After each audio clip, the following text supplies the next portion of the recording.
खासियतें ये बताई जा रही है कि ये बुलेट ऐसी हैं जो बुलेट प्रूफ जैकेट को भी पेनिट्रेट कर सकती है। इस तैयारी के साथ ये आतंकवादी यहाँ पर आए थे और अगर ये कामयाब हो जाते तो कितना बड़ा नुकसान होता। हमारे सहयोगी मनीष प्रसाद वहीं केलर ऑपरेशन को लगातार कवर कर रहे थे, जरा उनकी एक रिपोर्ट आपको दिखा देते हैं। पहलगांव में हुए आतंकी हमले के बाद ये पहला भारतीय सेना की विक्टर फोर्स के राष्ट्रीय राइफल ने बड़ा ऑपरेशन किया है और इस ऑपरेशन में 3 आतंकी जो कि लश्कर के आतंकी हैं, इनका सीधा संबंध पाकिस्तानी आतंकियों के साथ था।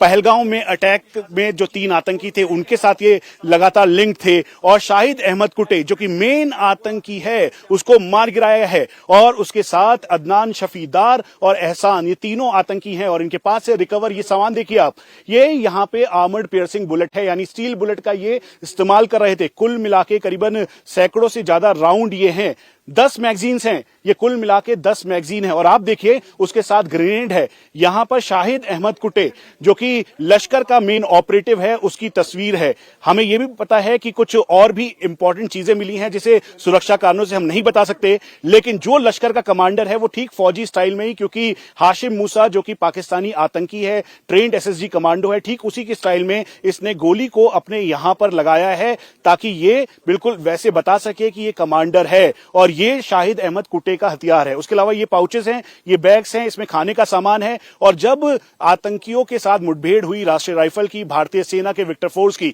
तो उस दौरान चारों तरफ से घेराबंदी करने के बाद इन सबको एक एक करके न्यूट्रलाइज किया गया और चुनौतियां बहुत ज्यादा थी क्योंकि दूसरी तरफ से काउंटर फायर हो रहा था। और ये जो वेपन है, आप इस वेपन को देखेंगे, बहुत ही पुराना वेपन है। इस वेपन का इस्तेमाल आतंकी कर रहे थे और लश्कर तौयबा के ये आतंकी, कुल मिला के 14 लोकल टेररिस्ट की प्रेजेंस इस पूरे कश्मीर में है, जिसमें से ये 3 मार गिराए गए हैं। ये अभी तक की सबसे बड़ी खबर है। पहलगांव अटैक के बाद ये पहला बड़ा एनकाउंटर था जिसमें 3 आतंकियों को ढेर कर दिया गया है और आने वाले समय में अब और जो आतंकी हैं उनके सफाई के लिए अनंतनाग, अवंतीपुरा, पुलवामा, शोपियान, अलग अलग जगहों पर ऑपरेशन जारी है। इनके पास आप पावर बैंक देखें, क्योंकि ये जो मेन हाइडआउट था केलर के शुक्रो इलाके में, जो फॉरेस्ट था उसमें करीबन मेन बेस से आप समझ लिए 1.5 से 2 घंटे ऊपर जाकर ये एनकाउंटर हुआ।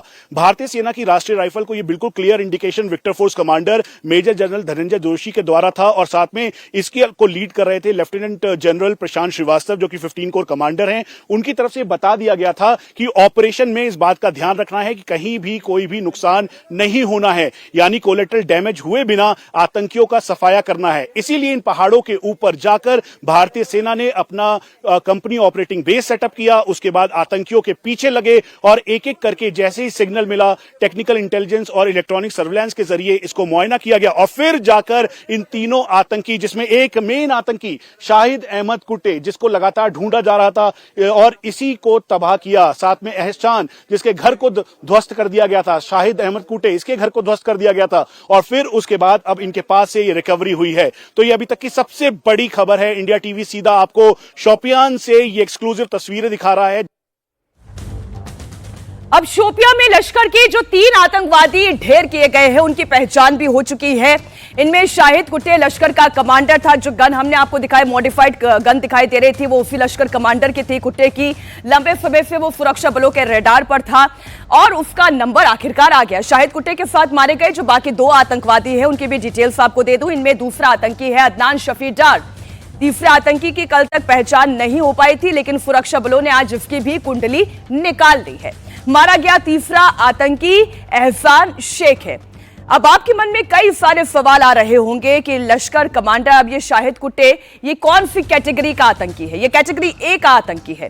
साल 2023 में लश्कर में शामिल हुआ था और उसके बाद से कई बड़े आतंकी हमले को अंजाम दे चुका है और पिछले साल 18 मई को हीरापुरा में बीजेपी सरपंच की हत्या में शाहिद कुटे शामिल था, जबकि आतंकी अदनान शफीदार कई आतंकी घटनाओं को अंजाम दे चुका है। पिछले साल शोपिया में मजदूरों की हत्या में अदनान शफीदार का ही हाथ था, जिसके बाद से सुरक्षा बल इसकी तलाश में था।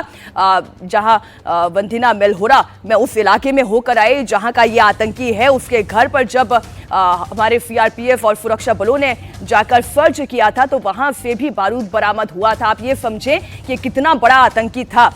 तो ये तो बात हुई आतंकी की, लेकिन जब हम भारत की सबसे बड़ी ताकत की बात करते हैं, भारत के पास वो ताकत आती कहां से है? एक ड्रोन की तस्वीर मैं आपके सामने रखना चाहती हूं, जिसे आज भारत ने टेस्ट किया। आतंक के खिलाफ ऑपरेशन सिंदूर प्रधानमंत्री कह चुके हैं, ये जारी है।